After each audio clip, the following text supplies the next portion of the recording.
এবার মাঝরাতে অঙ্কুশকে মেয়ে সহ হাতে নাতে ধরলেন ঐন্দ্রিলা। আগে থেকে ঐন্দ্রিলার অভিযোগ ছিল অঙ্কুশ নাকি একাধিক মেয়ের সাথে রিলেশনে আছেন।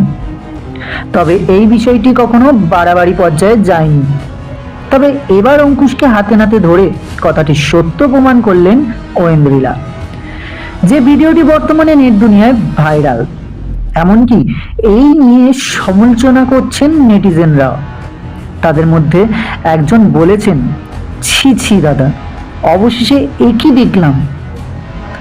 আর একজন বলেছেন, দাদা তোমার চরিত্র এত খারাপ, ঐন্দ্রিলাদি তাহলে ঠিকই বলতো। আবার কারোর বক্তব্য, যে কাণ্ড ঘটালে এর জন্য তোমার উপযুক্ত শাস্তি পাওয়া উচিত। তো বন্ধুরা, ঐন্দ্রিলাকে ঠকিয়ে অঙ্কুশ কি ঠিক করছে নাকি ভুল? আপনার মতামতটি অবশ্যই কমেন্ট করে জানাবেন।